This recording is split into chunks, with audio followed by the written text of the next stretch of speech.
नमस्कार. युनिक फीचर्सच्या पोर्टलमध्ये आपलं स्वागत.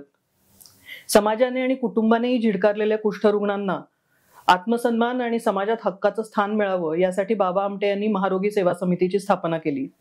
पुढे या कुष्ठरुग्णांनी त्यांच्या नंतर आलेल्या अंध, अपंग आणि इतर वंचित लोकांनी बाबांचा विश्वास सार्थ करत आनंदवन उभं केलं. या आनंदवनालाच आता 75 वर्ष पूर्ण होत आहेत. हे आनंदवन म्हणजे महाराष्ट्रातल्या अनेक सामाजिक कामांचं प्रेरणास्थान आहे. जगभरात सामूहिक जगण्याचं एक सुंदर मॉडेल म्हणून आनंदवनाकडे पाहिलं जातं. त्यानिमित्त आज आनंदवनाची कार्यकर्त्यांची जी तिसरी पिढी आहे त्याचे प्रतिनिधी कौस्तुभ आमटेंशी गप्पा मारणार आहोत. या 75 वर्षानिमित्त आनंदवनाचे काय कार्यक्रम आहेत? 75 वर्ष हा कुठल्याही संस्थेच्या आयुष्यातला महत्वाचा टप्पा असतो. या काळात संस्था बदलते, कार्यकर्ते बदलतात, नेतृत्व बदलतं, अनेक स्थित्यंतर घडतात, नवीन आव्हानं तयार होतात. तर आनंदवनासमोरची आव्हानं काय आहेत आणि या 75व्या वर्षी आनंदवन काय करतंय हे आपण त्यांच्याकडनं समजून घेऊयात. कौस्तुभ, नमस्कार. नमस्कार.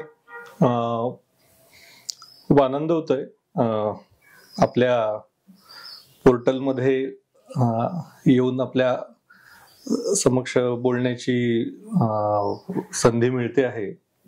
कारण असं नवीन काही नाही, आपल्या घरातच आल्यासारखं वाटतंय आणि आपल्या घरच्या लोकांशीच गप्पा मारतोय असं वाटतंय. कारण आनंदवन आणि युनिक फीचर्स आणि समकालीन प्रकाशन हे एक आपलं कुटुंबच झालंय अनेक वर्षांपासून. तर त्यानिमित्त आता हे एक ऑकेजन आहे 75चं. संस्थेला जी 75 वर्ष पूर्ण झाली आहेत, तर त्यानिमित्त या माध्यमातून आपण एकदा त्या आठवणी जरा रिफ्रेश करतोय, रिव्हिजिट करतोय. बरीचशी पुस्तकं आपण केली आहेत आनंदवनाच्या बिरादरीच्या प्रवासावर. तर छान वाटतंय गप्पा मारताना. हा एक टप्पा आहे संस्थेच्या आयुष्यातला एक महत्वाचा, एक मला वाटतं एक पडाव आहे.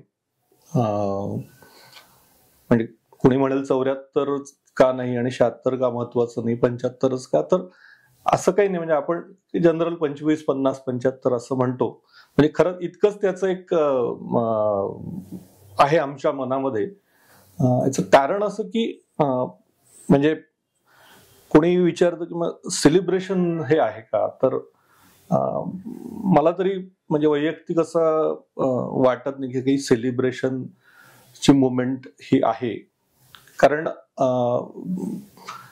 दोन्ही भावना यावेळी येतात मनामध्ये की या 75 वर्षाच्या काळामध्ये हे महारोगी सेवा समिती, आनंदवन, सोमनाथ आणि लोकबिरादरी प्रकल्प, हेमलकसा या 3 प्रकल्पांच्या माध्यमातून जवळजवळ 33 लक्ष उपेक्षित घटकांपर्यंत पोहोचलं. त्याच्यामध्ये कुष्ठरुग्ण, अन्याग्रस्त, आदिवासी, अंध, अपंग, कर्णबधीर, अल्पभूधारक शेतकरी, निराधार, अनाथ, परित्यक्ता असे अनेक विविधांगी उपेक्षित घटक समाविष्ट आहेत. तर पण मला वाटतं की हे सेलिब्रेशन्स किंवा एक याचा सोहळा व्हावा असं एक काही निमित्त नाहीये. कारण बाबा नेहमी म्हणत की जर या मंडळींना, या सगळ्यांना जर एक चॉईस असता, जर की आनंदवनात राहायचं की घरी जायचं, किंवा त्यांना आनंदवनात यावं लागलं, ते आउट ऑफ कंपल्शन होतं. गिव्हन अ चॉईस ती इथे का आली असती? कारण कुठेतरी समाजाने त्यांना नाकारलं, कुटुंबाने नाकारलं, प्रसंगी कायद्यानेही नाकारलं. अशी ही सगळी बांधव आहेत. असा हा लक्ष बांधवांचा प्रवास आहे. त्यामुळे आनंद आहेच निश्चित की आपण या घटकांना काहीतरी कुठल्या तरी मार्गाने, म्हणजे जसं वैद्यकीय उपचार असतील, औपचारिक शिक्षण आहे, विशेष शिक्षण, व्यावसायिक प्रशिक्षण, सामाजिक, मानसिक आणि आर्थिक अशा 3ही स्तरांवरील पुनर्वसन, असं या कुठल्या तरी एका माध्यमातून आपण त्यांना स्पर्शलं आहे. पण हा नंबर काही सेलिब्रेट करण्याचा नाहीये असं मला वाटतं. त्यामुळे भविष्याकडे जेव्हा आम्ही बघतो की मग पुढच्या 25 वर्षाची दिशा काय असेल, तर हेच वाटतं की म्हणजे एकीकडे असंही वाटतं की असं का व्हावं ना, की या घटकांना इथे यावं लागावं किंवा समाजामध्ये हे प्रश्न अजून अनुत्तरित का आहेत. पण त्याच वेळी हे पण वाटतं की पर्याय नाही आणि हे करत राहायला लागणार आहे, कारण कुठेतरी शासन आपल्या पद्धतीने काम करत असतं, त्यांच्या कामाच्या पद्धती असतात, पोचत असतात. पण बिगर शासकीय किंवा नॉन प्रॉफिट ऑर्गनायझेशन आपण म्हणतो, महाआरोग्य सेवा समिती सारख्या, त्यांनी शासनाला एक कॉम्प्लिमेंटरी अप्रोच त्यांचा असावा. आणि कसं आपण त्यांना एक म्हणजे हँड होल्डिंग देऊ शकतो या क्षेत्रांमध्ये कामं करून, नुसती टीका करण्यापेक्षा आपण काहीतरी आणि कुठलाही संघर्ष असा करण्यापेक्षा रचनात्मक पद्धतीने जर आपण कामं केली आणि तसा काहीतरी संघर्ष केला की नाही, ही आकडेवारी अशी आहे कुठेतरी सरकारच्या निदर्शनास आणून दिलं तर धोरणांमध्ये बदल होऊ शकतो. काहीही न करता उगीच आकडेवारीच्या जीवावर आपलं टीका करायची हा कधीही महाआरोग्य सेवा समितीचा एक कामाचा आणि याचा भाग नव्हता. त्यामुळे महाआरोग्य सेवा समितीने कायम फील्डवर म्हणजे ग्रासरूटला आपण जे म्हणतो त्या लेवललाच काम केलंय आणि आपल्या पद्धतीने काम करत हा 75 वर्षाचा एक पाडाव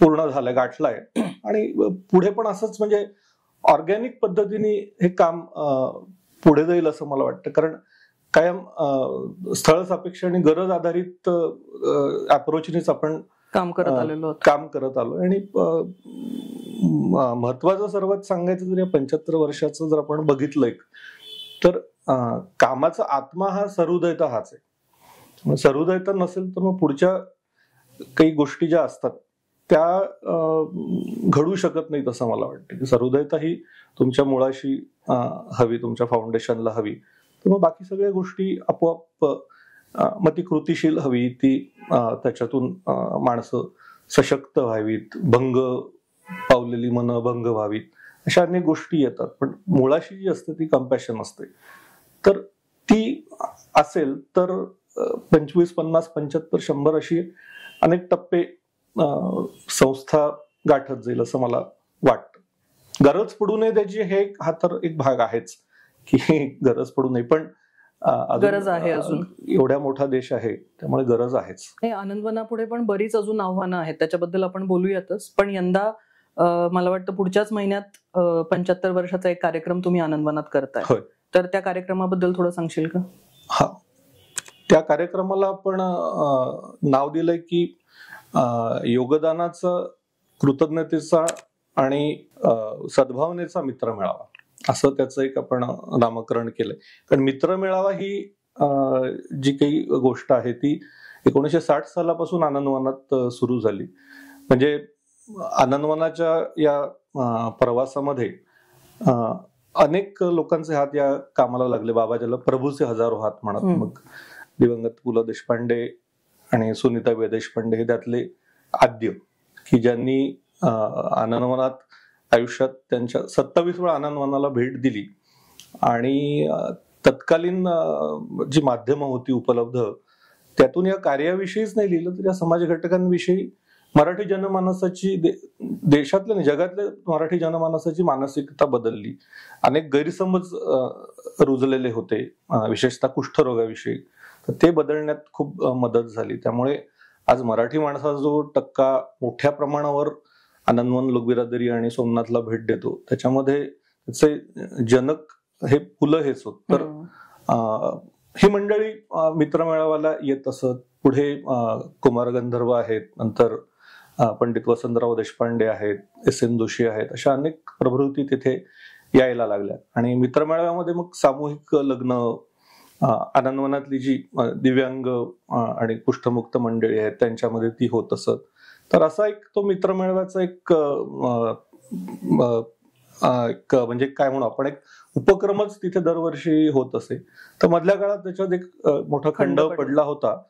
पण आता हे 75च एक निमित्त आहे. त्या निमित्ताने ही सगळी आपली माणसं, जे प्रभूचे हजारो हात ज्याला आपण म्हणतो, की जी सद्भावनेच्या रूपाने आपल्याशी जोडलेली आहेत. तनमन धन तर आहेच, पण सद्भावना ही फार महत्वाची असते. तर अशा सगळ्यांनी एकत्र यावं म्हणून एक गॅदरिंग आहे.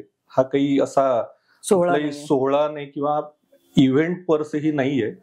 तर ही सगळी आपलीच घरचीच मंडळी आहेत. त्यांनी आपलं जी एक्सटेंडेड फॅमिली आपण म्हणतो, विस्तारित कुटुंब आहे हे महारोगी सेवा समितीचं, त्यातल्या ज्यांना शक्य आहे त्यावेळी त्यांनी यावं. 8 आणि 9 फेब्रुवारी 8 आणि 9 फेब्रुवारी असं ते 2 दिवस आहेत. शनिवार रविवारी आहेत आणि 9 फेब्रुवारीला बाबांची पुण्यतिथी पण असते. योगायोगच आहे तो. पण ही सगळी लोक आता आपल्याशी जोडलेली जी आहेत त्या निमित्ताने एकत्र येतील आणि आयडियाज तिथे एक्सचेंज होतील. काही आजची आव्हानं आहेत त्यानिमित्त लोक एकमेकांशी म्हणजे त्यांच्याशी चर्चा करता येईल. काही नवीन मंडळी पण नक्की येणार. आम्ही सगळ्यांना तेच म्हणतो की आपण येऊन गेला आहात पण इतरांना घेऊन, आपल्या नातेवाईकांना, मित्रमंडळींना, आपल्या संबंधातील अशा काही लोकांना घेऊन की ज्यांनी पाहिलं नाहीये आनंदवनाचं आणि एकूणच महारोगी सेवा समितीचं काम. तर ते जर आले तर इथून ते या कार्याचे राजदूत म्हणजे पर्यायाने सद्भावनेचे राजदूत बनतील असं बाबा नेहमी म्हणत की, आणि पुलंनी ते म्हटलं होतं की इथे पर्यटक म्हणून या आणि परावर्तित होऊन जा. तर तो एक फ्लो मग कायम राहील असा एक त्याचा उद्देश आहे. लोक आनंदवनातून सद्भावना घेऊन या मित्रमेळाव्यातून बाहेर पडतील असं तू म्हणालास, ते अगदी छान वाक्य आहे. कारण आम्ही जेव्हा बाहेर फिरत असतो समाजात तेव्हा असं जाणवतं की लोकांना आनंदवनाबद्दल आणि एकूण कुष्ठरोगाबद्दल पण अजून खूप गैरसमज आहेत. म्हणजे एक साधं हे सांगते की कुष्ठरोग संपलाय आता, तर मग आनंदवनात नेमकं काय काम चालतं, असे प्रश्न खूपदा आपण ते पुस्तक समकालीन प्रकाशनामार्फत प्रकाशित केलेलं असल्यामुळे आमच्या समोर येत असतात. आता आनंदवनात कुष्ठरोगाच्या पलीकडेही बरंच काम चालतं हे तर आहेच, पण कुष्ठरोग तरी संपलाय का खरंच, आणि आनंदवनात रुग्णांच्या बाबत सध्या काय काम चाललेलं आहे ते पण तू एकदा सगळ्यांना सांगावंस असं वाटतं. याचे म्हणजे 2 भागामध्ये मी उत्तर देतो या प्रश्नाचं, की कुष्ठरोग संपला असं कुठेतरी अर्धवट माहितीच्या आधारे लोकांना वाटतं. कारण कुठेतरी अशा बातम्या तुरळक येत असतात. आजकाल बातम्यांचंही स्वरूप असं झालंय की टायटल वेगळं असतं, खाली वेगळंच लिहिलेलं असतं, किंवा काहीतरी सेन्सेशनल बातमी आहे असं वाटतं पण प्रत्यक्ष आकडेवारी वेगळीच असते. अशा अनेक गोष्टी आहेत. तसं काही बातम्या कुष्ठरोगाच्या बाबतीत मधल्या काळामध्ये वर्तमानपत्रात प्रकाशित झाल्या. वास्तव त्याचं असं आहे की कुष्ठरोगामुळे जी काही विकृती येत होती ती प्रचंड प्रमाणात कमी झाली. म्हणजे त्याचं प्रमाण 90% घटलंय आपण असं म्हणू शकतो. कारण बहुविध उपचार पद्धती म्हणजे मल्टीड्रग थेरपी 80च्या दशकात आली तेव्हापासून हा फरक पडला आणि अवेअरनेस वाढला. कारण केंद्र आणि प्रत्येक राज्य शासनाने अगदी प्रायोरिटीवर ही कामं हातात घेतली अवेअरनेसची. आपण मधल्या काळात बघत होतो म्हणजे 25-30 वर्षापूर्वी की कुष्ठरोगाबद्दल अमिताभ बच्चन आणि इतर काही असे फिल्म स्टार्स आहेत की जे सांगतायत की हा संसर्गजन्य नाही, हा इतर रोगांसारखाच एक रोग आहे, आपण लवकर उपचार त्यावर जर घेतले तर विकृती येत नाही आणि उपचार पण प्रभावी होते. त्यामुळे या काळामध्ये कुष्ठरोगाच्या विकृतीचं प्रमाण कमी झालंय. कुष्ठरोगाचं प्रमाण आधीपेक्षा निश्चितच कमी झालं पण संपला असं नाही. म्हणजे आमच्याकडे जर बघायचं झालं महारोगी सेवा समितीच्या परिप्रेक्षात तर आनंदवना आपला जो मुख्य प्रकल्प आहे तिथे 1-2 दिवसाआड तरी एक व्यक्ती उपचारासाठी किंवा पुनर्वसनासाठी येते. आता उपचारासाठी म्हणजे काहीतरी त्याला जखम आहे किंवा त्याचं रिलॅप्स झालंय कुष्ठरोग, म्हणजे काय तर त्यांनी औषधोपचार नीट घेतले नाहीत म्हणून. कारण याला 6 महिने किंवा 1 वर्ष अशा 2 प्रकारे औषध घ्यावं लागतं कुष्ठरोगाच्या प्रकाराप्रमाणे. काहीतरी ज्या 4-5 गोळ्या असतात त्याला घ्यायला, एवढाच त्याच्यावर म्हणजे एवढ्याच्यातच तो कुष्ठरोग पूर्ण बरा होतो. पण काही लोक ते घेत नाहीत आणि मग तो रिलॅप्स होतो. बरं, याचं रिलॅप्स होण्याचं जे काही असतं ना प्रकरण ते कधी 15 ते 20 वर्षांनी तो रिलॅप्स होतो. म्हणजे हे असं सगळं म्हणजे विचित्र गोष्टी कुष्ठरोगाच्याच बाबतीत आहेत जगामध्ये. जसं तो इतर कुठल्याही प्राण्याला होत नाही, त्यामुळे अजून वॅक्सिन निघालेलं नाही त्यावर, फक्त मानव प्राण्यालाच होतो. अशा सगळ्या गोष्टी आहेत. त्यामुळे लोक येत असतात. आणि पुनर्वसनाचं जे मी म्हटलं की पुनर्वसनासाठी म्हणजे काय तर आधारासाठी, अन्न वस्त्र निवारा या बेसिक गोष्टींसाठी. मग ही लोक कोण आहेत? ही कुष्ठमुक्त पण आहेत, जी बरी झाली आहेत. आता नुकतीच एक व्यक्ती आनंदवनामध्ये तथाकथित उच्च जातीतली, ह्या जातपात धर्म आम्ही मानत नाही कारण दुःखाला कुठलंही कुळ जात धर्म पंथ आणि हे काही नसतं. दुःख हे समान असतं. कारण कुष्ठरोग्यांच्या बाबतीत विचार करायचा झाला तर सर्वांनीच त्यांना बहिष्कृत केलं होतं, कुटुंब, समाज, कायदा, जात पात, धर्म, सर्वांनी. त्यामुळे त्या दुःखाला काही जात नसते हे आम्हाला तेव्हाच कळलं होतं. मग ही माणसं आज का आली, किंवा ही व्यक्ती आज का आली तथाकथित उच्च जातीतली, उच्च शिक्षित कुटुंबातली, सधन कुटुंबातली, तर 15 दिवसापूर्वी ती आनंदवनात दाखल झाली. तर मग त्यांना विचारलं तर ते म्हणतात की कुटुंबामध्ये मला जागा द्यायला त्यांनी नकार दिला. मग आता हे आज चित्र असेल तर मग कुष्ठरोग संपला हे कुठल्या प्रकारे म्हणावं? मग म्हणून बाबा म्हणायचे की शरीराचा कुष्ठरोग संपेल, पण जो मनाचा कुष्ठरोगाची कीड जी मनामध्ये लागली आहे समाज मनाला, ती अजून काही दृष्टीपथात नाहीये तो दिवस की ही दूर होईल, ही कीड नष्ट होईल समूळ. त्यामुळे तो प्रयत्न करणं अतिशय गरजेचं असेल. तो खरा सोनियाचा दिनू असेल या कुष्ठरोगाच्या परिप्रेक्षात की या महारोगाचं महानिर्मूलन झालंय. सरकार आणि संस्था प्रयत्नशील आहेत, पण मनाच्या महारोगाचं उत्तर अजून काही मिळालेलं नाही. त्यामुळे कुष्ठरोग संपला हे आपण तेव्हाच घोषित करू शकतो जेव्हा बरे झालेले कुष्ठरोगी आहेत.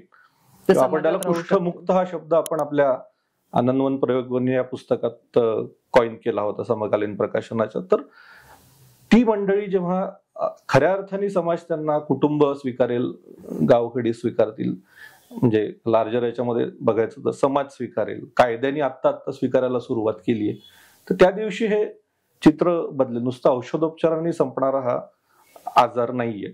आणि दुसरं जो भाग आहे, मी म्हटलं की 2 भागात उत्तर देतो या प्रश्नाचं, की इतर जे घटक आहेत मग त्याच्यामध्ये निवासी अंध आहेत, कर्णबधिर आहेत, अनाथ, परित्यक्ता, काही मनोरुग्ण पण आहेत, असेच निराधार वृद्ध आहेत, असे समाजाने नाकारलेले अनेक घटक आहेत.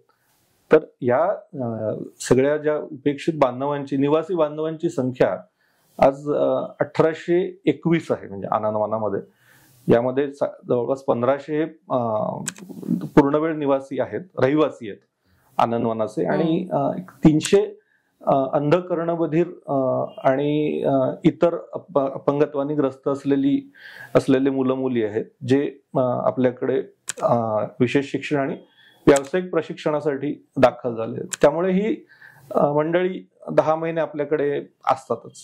आणि या व्यतिरिक्त आपण जी काही शिक्षणाचे उपक्रम चालवतो शैक्षणिक क्षेत्रामध्ये, त्याच्यामध्ये आपलं कला, विज्ञान आणि वाणिज्य महाविद्यालय, हे कृषी महाविद्यालय, हे 60 वर्षापासून चाललंय. बऱ्याच लोकांना याबद्दल कल्पनाच नाहीये, कारण हे नेमकं म्हणजे महारोगी सेवा समितीचं कार्य काय तर कुष्ठरोग्यांचं, आणि लोकबिरादरीचं कार्य आदिवासींच्या उत्थानाचं, याच्या पलीकडे अनेक गोष्टी आहेत ज्या लोकांना माहिती नाहीत. तर ही संख्या 3500 आहे.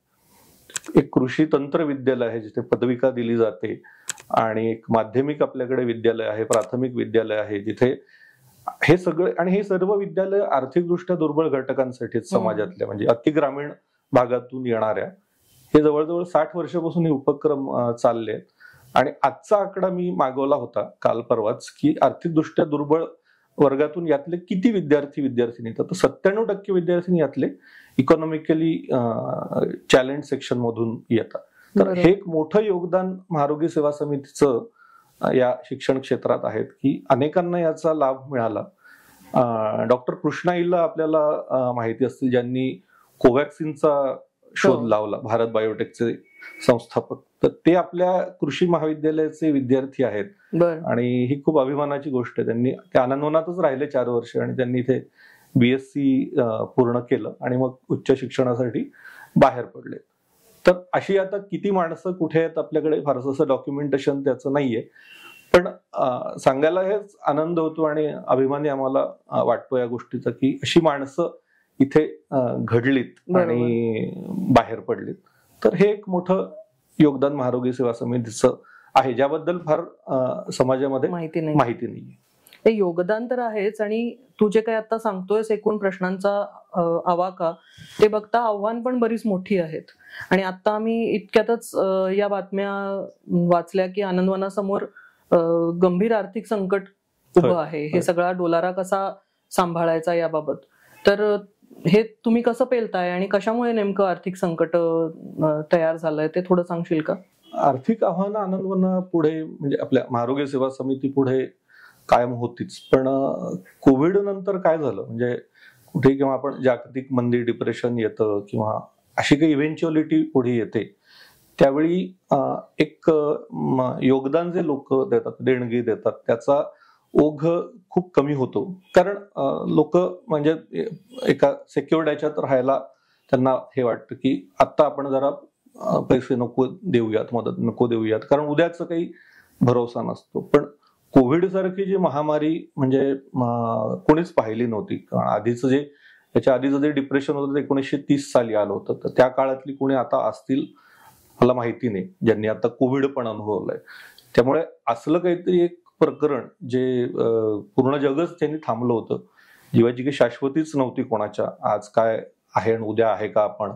तर त्यामुळे एक सामाजिक क्षेत्रामध्ये काम करणाऱ्या ज्या संस्था आहेत, महाआरोग्य सेवा समिती सारख्या, त्यांच्या देणगीवर मोठा परिणाम झाला. तिथे येणाऱ्या देणगीचा टक्का पण घसरला, म्हणजे जवळपास 50 ते 60% प्रमाणात देणग्या कमी झाल्या. आणि तिथे भेट देणाऱ्या माणसांचा टक्का पण घसरला.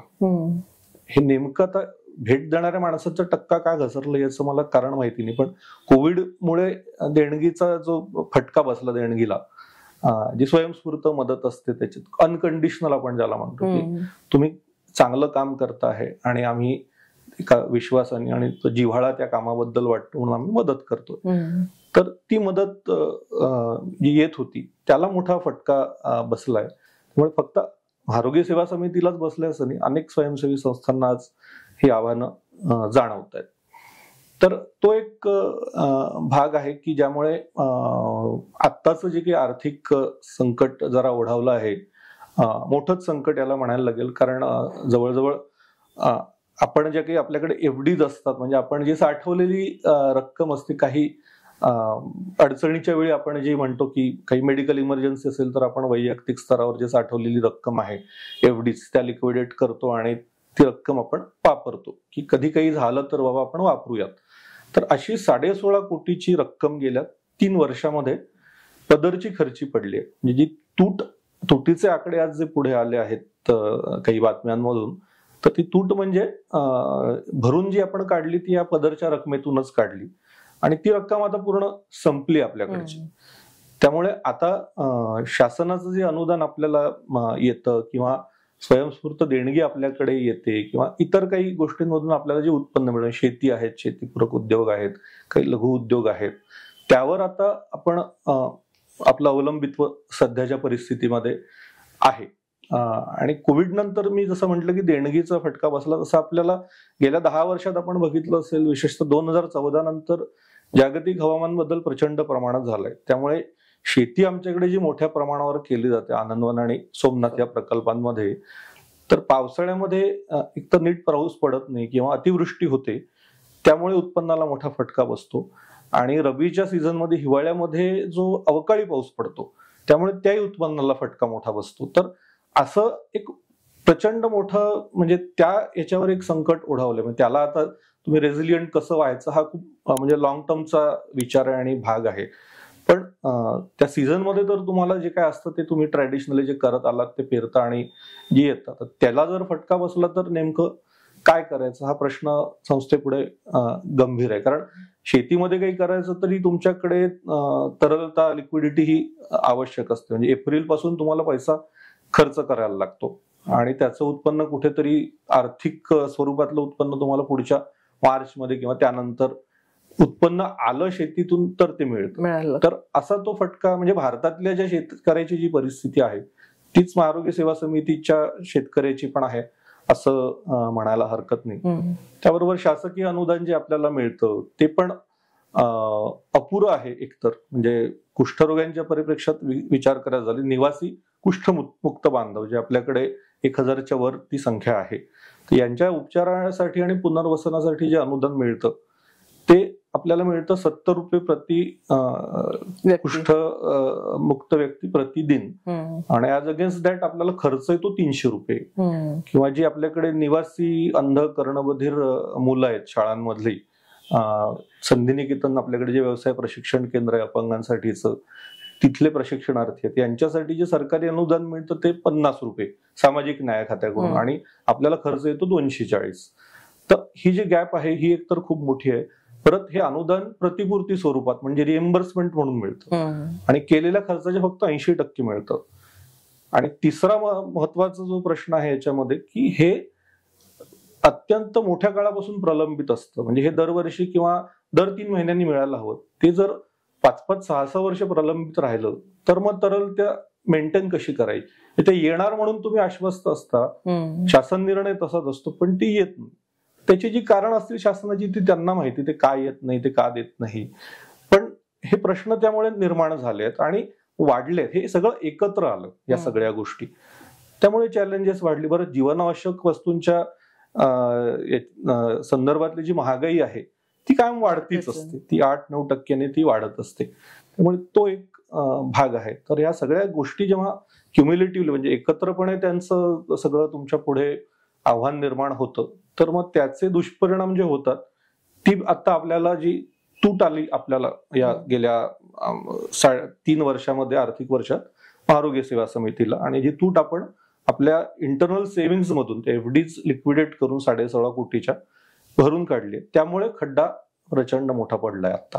तर असं ते सगळं आहे. आणि आम्ही समाजातले जे सुहृद आहेत की जे प्रभूचे हजारो हात बाबा नेहमी म्हणत की या कार्याला, त्यांना पण आम्ही आव्हान करतो. परत कंपनी कायद्यामध्ये जे आता सामाजिक उत्तरदायित्वाचं एक आता त्यांनी हे केलेलं आहे, मॅन्डेटरी केलं आहे, त्यामध्ये पण मदत आपल्याला मिळू शकते का आरोग्य सेवा समितीला. काही प्रमाणात मिळते पण ती आता मोठ्या प्रमाणावर कशी मिळेल, कारण हे जर सगळं साधायचं असेल, याचा मेळ बसवायचा असेल खर्चाच्या हातमिळवणीचा, तर आपल्याला हे सगळं प्रयत्नपूर्वक केलं पाहिजे.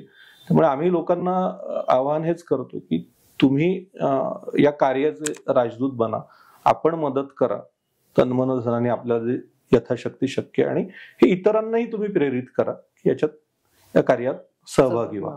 तुझ्या आवाहनाला प्रतिसाद देऊन आनंदवनाला भरपूर लोक मदत करतील आणि हे आर्थिक संकट लवकरात लवकर दूर होईल अशी आपण आशा करूयात. याच्या पुढे तू मगाशी म्हणलास की 75 वर्षाचा एक टप्पा आहे आणि आम्ही पुढच्या 25 वर्षांचा पण बघतोय.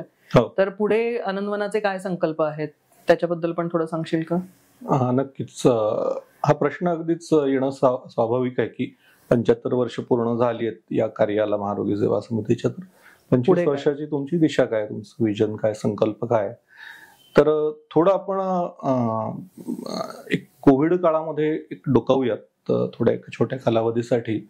त्यावेळी असं झालं की कोविडची जी दुसरी लाट होती, म्हणजे अगदी एक्झॅक्टली सांगायचं तर मे 2021, जेव्हा दुसरी लाट अगदी पीकवर होती, म्हणजे जवळपास रोजची म्हणजे मृत होणाऱ्या लोकांची संख्या पण खूप जास्त होती त्यावेळी.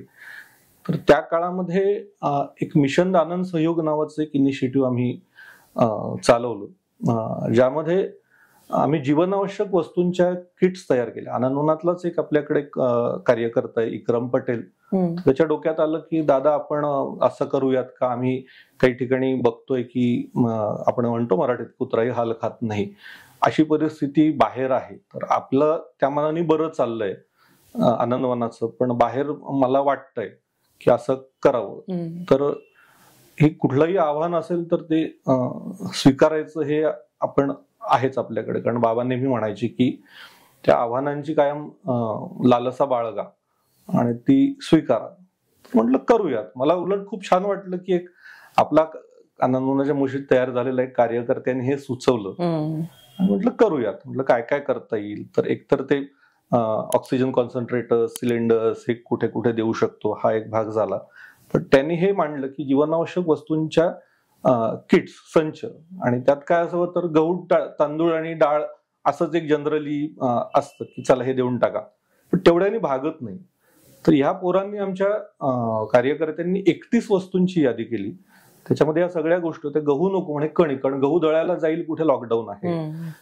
हा इतका मायक्रो लेव्हलला, सूक्ष्म पातळीवर विचार या आमच्या नवीन कार्यकर्त्यांनी केला आणि तशी 31 वस्तूंची अशी यादी तयार केली आणि किट्स तयार करायला सुरुवात केली. मग काही आम्ही अंतर्गत आमच्या स्रोतातूनच खर्च करायचं ठरवलं. अशा किट्स तयार केल्या आणि आजूबाजूच्या काही अशा पाड्यांमध्ये, वस्त्यांमध्ये वाटायला सुरुवात केली, किंवा काही दिव्यांग असे घटक होते जे प्रकल्प बाह्य सगळं हे कार्य आपण आउटरीच म्हणतो ज्याला. आणि मग आम्ही काही आपल्या देणगीदारांना, जे सध्याचे देणगीदार आपले आहेत, त्यांना आवाहन केलं की असं आम्ही करतोय, तुम्ही सहभागी होऊ इच्छिता का? तर मग तो मोठा प्रतिसाद त्याला आपल्याला मिळाला. आणि पूर्ण म्हणजे चांद्यापासून बांद्यापर्यंत, म्हणजे असे जी कुठले पाडे होते, वस्त्या होत्या, शेतमजुरांचे काही असे समूह होते, जिथे असे गावकुसा बाहेरील आपण म्हणतो की असे समाज, त्याच्यामध्ये सगळे वीटभट्टी कामगार असतील, कुठे HIV बाधित महिलांचं एखादी काम करणारी संस्था असेल, ज्यांना हा फटका खूप मोठ्या प्रमाणावर बसला होता की ह्या जीवनावश्यक वस्तूंच्या गरजा भागवायच्या कशा. तर मग चंद्रपूर, गडचिरोली पासून तर कोकणापर्यंत आम्ही असे काही निवडले असे घटक जिथे निवासी आहेत, आणि त्यांना कुठे समूहाला, कुठे वैयक्तिक पातळीवर, कुठे रॅन्डमली आढळून येईल अशा ठिकाणी या कोविडच्या पीक मध्ये आमच्या लोकांनी, या सगळ्या नवीन फळीतल्या कार्यकर्त्यांनी जाऊन प्रत्येकाला मदत केली. यांना तेव्हा कुठलाही पहिला डोस पण व्हॅक्सिनचा मिळालेला नव्हता, पण यांनी जीवाची बाजी लावून कमिटेडली ते काम केलं. मग मी त्यावेळी त्यांना म्हटलं होतं की तुम्ही जाताच आहात तर एक आपण सर्वेक्षण पण करूयात की ही परिस्थिती नेमकी आहे कशी, म्हणजे त्यांचं जे काही सामाजिक आणि आर्थिक सर्वेक्षण पण आपण करायचं का. तर एक छोटीशी प्रश्नावली मी त्यांना तयार करून दिली होती की एरवी त्यांचं कसं चालतं भागतं आणि आज काय फरक पडलाय. तर त्याच्यात हे पण आम्हाला साध्य झालं की हे 6,500 किट्स आम्ही वाटल्या, आणि त्याच्यातून जी काही आकडेवारी आमच्या समोर आली, किंवा एकूण जे चित्र समोर आलं, तेव्हा असं लक्षात आलं की कुठली इव्हेंच्युअलिटी, जसं मग जागतिक मंदी असेल, कुठली महामारी असेल, महागाई तर असतेच असते, तर अशी जेव्हा संकट येतात, एकदम समोर येतात, त्यावेळी जी भीषणता सामान्य माणसाला जाणवतेच त्याची. पण हे जे सगळे घटक आहेत ज्याच्याबद्दल मी आता उल्लेख केला, म्हणजे उपेक्षितच आपण म्हणू सर्व प्रकारचे, तर त्यांच्या परिप्रेक्ष्यात विचार केला तर ही दाहकता, ही भीषणता 10 पटीने जास्त असते. म्हणजे आपण जे विचार करतो त्याच्यापेक्षा, म्हणजे कल्पना से भी अद्भुत असा त्याला म्हणता येईल. तर ते मग आम्ही मनाने पक्क केलं की इथे आपण जे काम करतोय ते चांगलंच आहे, इतक्या वर्षात झालंय ते चांगलंच केलंय. म्हणजे प्रकल्पांतर्गत जी कामं झाली आहेत की गरजू घटक आपल्याकडे आले आणि आपण त्यांना एक आधार दिला, सपोर्ट दिला, त्यांच्या आयुष्याला स्पर्श आलं कुठल्या तरी, की 10%, 20% तरी त्यांच्या आयुष्यामध्ये बेटरमेंट होऊ शकेल, सुधारणा होऊ शकेल, काहीतरी फरक पडेल, छोटा मोठा काहीतरी. पण समाजामध्ये चित्र जे आहे ते बघून आमची मंडळी हादरली. तर मग आम्ही ठरवलं की जे काय करायचं पुढे ते या घटकांसाठी करायचं, हे आमचं निश्चित झालं. हा एक त्या मागचा भाग होता. ही घटना 2021 सालची. आता 75 वर्ष पूर्ण झाली आहेत, तर 25 वर्षाचा काय हा प्रश्न जो आपण विचारलात मला, तर तेव्हा असं मला सांगावं असं वाटतंय की ही जी कमिटमेंट आहे या क्षेत्रामध्ये काम करण्याची, ती तेव्हाच आमची बळकट झाली होती, कारण ते चित्र तसं होतं. परत आव्हानं स्वीकारण्याची जी लालसा आहे की जे बाबांनी, हे संस्कार बाबा आणि साधना त्यांनी रुजवले आनंदवनाच्या मातीमध्ये, तर हे स्वस्थ पण बसू देत नाहीत की आता काहीतरी करायचं. त्यामुळे आम्ही ठरवलं की चला आता हे पण करून पाहूयात की, आणि बाहेर पडूयात की आपल्याकडे जर शक्ती आहे, येथील नवीन लोक जुळतील. जसं बाबांनी त्या कवितेत म्हटलं की एकटे एकत्र आले आणि हा जथ्था निघाला. एका वेगळ्या कॉन्टेक्स्ट मध्ये त्यांनी ते म्हटलं होतं की हे सगळे दिव्यांग कुष्ठमुक्त घटक एकत्र आले आणि मग त्या शक्तीचा सामूहिक आविष्कार म्हणजे आनंदवन उभं झालं. तर म्हटलं असं कार्यकर्त्यांनी पण जर एकत्र आलं, इतर ठिकाणची पण मंडळी एकत्र आली, समविचारी, ध्येयवादी, तर इथे आपण जे काम करतोय ते सुरू होईल, आपण इथून बाहेर पडू. त्यामध्ये एक स्पोक, व्हील टू स्पोक अशी एक कन्सेप्ट आहे की आनंदवन सुदैवाने भौगोलिक दृष्टीने केंद्रस्थानी आहे भारताच्या. तर हे व्हील आहे आणि ही राज्य सगळी आहेत ती स्पोक्स आहेत, किंवा तिथे पोहोचू शकतो आपण स्पोक्सच्या माध्यमातून. तर जिथे गरज असेल आरोग्य सेवेची तिथे आपण त्या मार्फत पोहोचावं. आरोग्य सेवा असेल किंवा इतरही कुठली मूलभूत क्षेत्रातल्या ज्या काही समस्या असतील, ज्यांनी लोक गांजले असतील तिथले, तर तिथे आपण पोहोचूया. किंवा त्या लोकांना हा विश्वास असला पाहिजे, माहिती असली पाहिजे सुरुवातीला तर, की असं काहीतरी आहे तर आपण तिथे जाऊ शकू का, आपल्याला आधार मिळेल का. हे खूप महत्वाकांक्षी स्वप्न आहे, हे निश्चितच आहे. पण माझे वडील नेहमी म्हणतात की मोठी स्वप्न नेहमी पाहावीत, कारण स्वप्न पाहायला काही टॅक्स लागत नाही. तर पाहायची तर मोठी पहा आणि तुम्ही कामाला लागा, उगीच काथ्यकूट करत बसू नका. बाबांनी तसंच केलं की कुठलंही ब्लू प्रिंट तयार केला आणि मग आता असं करूयात वगैरे काही नाही, ते डायरेक्ट कामाला लागले. बरोबर. असं आम्हाला जाणवलं. आणि दुसरं एक डॉक्टर अनिल अवचट आपल्या सगळ्यांचेच परिचित आहेत, परिचयाचे आहेत, एक आदरार्थी संबोधन त्यांना केलं जातं. ते एकदा बोलले होते किंवा बोलायचे ते अनेक ठिकाणी. मी जेव्हा ऐकलं की ते म्हणाले की काहीतरी वाईट करायचं असेल, गैरकृत्य करायचं असेल तर तुम्ही भीती बाळगावी की कोणी मला पाहिल का, कोणी मला पकडेल का, शिक्षा होईल. पण काहीतरी जेव्हा चांगलं करायचं असतं तेव्हा तुम्ही बिनधास्त ते करावं, कारण तिथे कुठली भीती बाळगायचं काहीच कारण नाही. आणि अमर्याद संधी आहेत त्या क्षेत्रामध्ये काम करणाऱ्या, कॉम्पिट करणारं, तुम्हाला स्पर्धा करणारं कोणीच नाहीये. तर ह्या काहीतरी गोष्टी असतात की ज्या कायम तुमच्या याच्यावर परिणाम करून जातात, तुमच्या मनावर आणि मग तुमच्या कृतींवर पण. की मग कशाला टेन्शन घ्यायचं, की मोठंच पाहू ना, की काय करायचं हे कृती कार्यक्रम हळूहळू अनफोल्ड होईल. बरोबर. पण करायचं हे नक्की आहे, कारण हे प्रश्न आहेत अनुत्तरित. मूलभूत क्षेत्र अनेक आहेत की जिथे हे सगळ्या समस्या आहेत, प्रलंबित आहेत. सरकारचं काम करेल, आपण आपलं करूयात. त्यांना हँड होल्डिंग जो आपण आतापर्यंत देत आलोय ते देऊयात. आणि कुठेतरी ही समाजाची जबाबदारी पण, मला वाटतं की ही जबाबदारी आपण पार पाडली पाहिजे, असं समाजाला पण आपण सांगूयात की तुम्ही पण ही जी काही सफर आहे, या एक आम्ही काय म्हणू त्याला, एक लोकहितवादी सफर आपण त्याला म्हणू, की चालली आहे इतके वर्ष, तर या तांड्यामध्ये तुम्ही पण सामील व्हा, सहप्रवासी व्हा, जेणेकरून आपल्याला या समस्यांवर उत्तरं शोधता येतील. म्हणजे देशभक्तीचं जे एक वेगळं हे आहे की बाबा नेहमी म्हणत की देश के लिए मरना आसान है लेकिन देश के लिए जीना बहुत मुश्किल है. काही लोकांनी त्याचे चुकीचे अर्थ काढले. पण जगायचं देशासाठी म्हणजे काय, तर ह्या अनेक समस्या आहेत ज्या वर उत्तर शोधणं अतिशय गरजेचं आहे. सर्वात जास्त लोकसंख्या असलेला आपला देश आता झालेला आहे, तर मग प्रश्नही त्या यांनी वाढतात. आणि या उपेक्षित बांधवांच्या परिप्रेक्षात तर कितीतरी पटीने अधिक ते वाढतात. तर काहीतरी आपण छोटं मोठं करावं, एवढंच आमचा प्रयत्न आहे. आणि इतरांनाही ते आव्हान आहे की तुम्ही पण या आणि सामील व्हा. नोंदणी फ्री आहे. आणि सुरुवातीला म्हणलं तसं, जेव्हा बाबा आमटेंनी आनंदवन सुरू केलं त्यानंतर महाराष्ट्रात अनेक स्वयंसेवी संस्था त्यांच्या प्रेरणेने उभ्या राहिल्या. त्यांच्या प्रेरणेने अनेक कार्यकर्ते आनंदवनात आले आणि मग त्यांनी बाहेर जाऊन आपापल्या संस्था सुरू केल्या, कामं सुरू केली. त्यामुळे अशा आता तू म्हणतोयस त्यातल्या अनेक संस्था या पण असतील ज्या बाबांच्या प्रेरणेने सुरू झाल्यात. तर त्यांना आनंदवनाने पुन्हा मदतीचा हात देणं हे एका अर्थाने एक वर्तुळ पूर्ण झाल्यासारखं पण आहे. त्यामुळे तुझ्या पुढच्या आनंदवनाच्या कामाला आमच्याकडनं शुभेच्छा. धन्यवाद.